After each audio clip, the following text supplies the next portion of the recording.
श्रीमद्वाल्मीकि रामायण युद्धकांड अध्याय 106। रावण के रथ को देख श्रीराम का मातली को सावधान करना, रावण की पराजय के सूचक उत्पातों तथा राम की विजय सूचित करने वाले शुभ शकुनों का वर्णन। रावण के सारथी ने हर्ष और उत्साह से युक्त होकर उसके रथ को शीघ्रतापूर्वक हाँका। वो रथ शत्रसेना को कुचल डालने वाला था और गंधर्व नगर के समान आश्चर्यजनक दिखाई देता था। उस पर बहुत ऊंची पताका फहरा रही थी। उस रथ में उत्तम गुणों से संपन्न और सोने के हारों से अलंकृत घोड़े जुते हुए थे। रथ के भीतर युद्ध की आवश्यक सामग्री भरी पड़ी थी।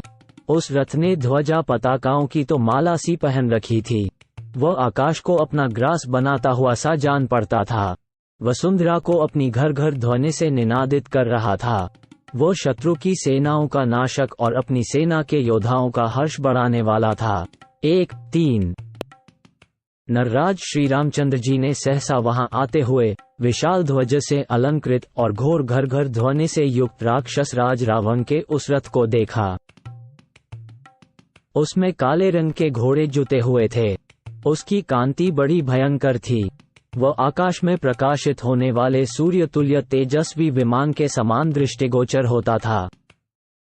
उस पर फहराती हुई पताकाएं विद्युत के समान जान पड़ती थीं। वहां जो रावण का धनुष था, उसके द्वारा वह रथ इंद्रधनुष की छटा छिटकाता था और बाणों की धारावाहिक वृष्टि करता था। इससे वो जलधारा वर्षी मेघ के समान प्रतीत होता था। उसकी आवाज ऐसी मालूम होती थी मानो वज्र के आघात से किसी पर्वत के फटने का शब्द हो रहा हो। मेघ के समान प्रतीत होने वाले शत्रु के उस रथ को आता देख श्री रामचंद्र जी ने बड़े वेग से अपने धनुष पर टंकार दी। उस समय उनका वह धनुष द्वितीया के चंद्रमा जैसा दिखाई देता था। श्री राम ने इंद्रसारथी मातले से कहा, मातले, देखो, मेरे शत्रु रावण का रथ बड़े वेग से आ रहा है। रावण जिस प्रकार प्रदक्षिण भाव से महान वेग के साथ पुनः आ रहा है, उससे जान पड़ता है इसने समर भूमि में अपने वध का निश्चय कर लिया है। अतः अब तुम सावधान हो जाओ और शत्रु के रथ की ओर आगे बढ़ो। जैसे हवा उमड़े हुए बादलों को छिन भिन कर डालती है, उसी प्रकार आज मैं शत्रु के रथ का विध्वंस करना चाहता हूँ। भय तथा घबराहट छोड़कर मन और नेत्रों को स्थिर रखते हुए घोड़ों की बागडोर काबू में रखो और रथ को तेज चलाओ। तुम्हें देवराज इंद्र का रथ हाँकने का अभ्यास है, अतः तुमको कुछ सिखाने की आवश्यकता नहीं है। मैं एकाग्रचित होकर युद्ध करना चाहता हूँ, इसलिए तुम्हारे कर्तव्य का स्मरण मात्र करा रहा हूँ, तुम्हें शिक्षा नहीं देता हूँ।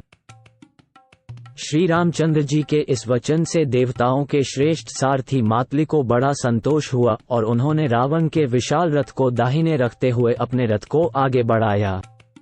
उसके पहिए से इतनी धूल उड़ी कि रावण उसे देखकर कांप उठा। इससे दशमुख रावण को बड़ा क्रोध हुआ। वह अपनी लाल लाल आंखें फाड़कर देखता हुआ रथ के सामने हुए श्रीराम पर बाणों की वृष्टि करने लगा। उसके इस आक्रमण से श्री रामचंद्र जी को बड़ा क्रोध हुआ। फिर रोष के साथ ही धैर्य धारण करके युद्ध स्थल में उन्होंने इंद्र का धनुष हाथ में लिया, जो बड़ा ही वेगशाली था। साथ ही सूर्य की किरणों के समान प्रकाशित होने वाले महान वेगशाली बाण भी ग्रहण किए। तत्पश्चात एक दूसरे के वध की इच्छा रखकर श्री राम और रावण दोनों में बड़ा भारी युद्ध आरंभ हुआ। दोनों दर्प से भरे हुए दो सिंहों के समान आमने सामने डटे हुए थे। उस समय रावण के विनाश की इच्छा रखने वाले देवता, सिद्ध, गंधर्व और महर्षि उन दोनों के द्वैर्थ युद्ध को देखने के लिए वहां एकत्र हो गए। उस युद्ध के समय ऐसे भयंकर उत्पात होने लगे जो रोंगटे खड़े कर देने वाले थे। उनसे रावण के विनाश और श्री रामचंद्र जी के अभ्युदय की सूचना मिलती थी। मेघ रावण के रथ पर रक्त की वर्षा करने लगे। बड़े वेग से उठे हुए बवंडर उसकी वामावर्त परिक्रमा करने लगे। जिस जिस मार्ग से रावण का रथ जाता था, उसी ओर आकाश में मडराता हुआ गीधों का महान समुदाय दौड़ा जाता था। असमय में ही जपा, अड़हुल के फूल की सी लाल रंग वाली संध्या से आवृत हुई लंकोपुरी की भूमि दिन में भी जलती हुई सी दिखाई देती थी। रावण के सामने वज्रपात की सी गड़गड़ाहट और बड़ी भारी आवाज के साथ बड़ी बड़ी उल्काएं गिरने लगी, जो उसके अहित की सूचना दे रही थी। उन उत्पातों ने राक्षसों को विषाद में डाल दिया। रावण जहां जहां जाता वहां वहां की भूमि डोलने लगती थी। प्रहार करते हुए राक्षसों की भुजाएं ऐसी निकम्मी हो गई थीं, मानो उन्हें किन्हीं ने पकड़ लिया हो।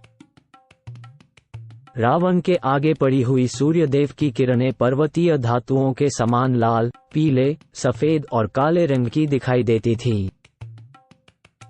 रावण के रोषावेश से पूर्ण मुख की ओर देखती और अपने अपने मुखों से आग उगलती हुई गीदड़ियां अमंगल सूचक बोली बोलती थीं और उनके पीछे झुंड के झुंड गीद मड़राते चलते थे। रणभूमि में धूल उड़ाती वायु राक्षसराज रावण की आंखें बंद करती हुई प्रतिकूल दिशा की ओर बह रही थी। उसकी सेना पर सब ओर से बिना बादल के ही दू सह एवं कठोर आवाज के साथ भयानक बिजलियां गिरीं।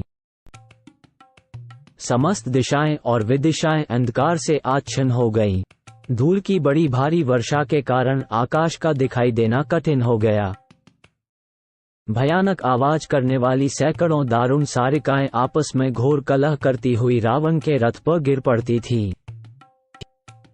उसके घोड़े अपने जघनस्थल से आग की चिनगारियां और नेत्रों से आंसू बरसा रहे थे। इस प्रकार वे एक ही साथ आग और पानी दोनों प्रकट करते थे। इस तरह बहुत से दारुण एवं भयंकर उत्पात प्रकट हुए, जो रावण के विनाश की सूचना दे रहे थे। श्री राम के सामने भी अनेक शकुन प्रकट हुए, जो सब प्रकार से शुभ, मंगलमय तथा विजय के सूचक थे।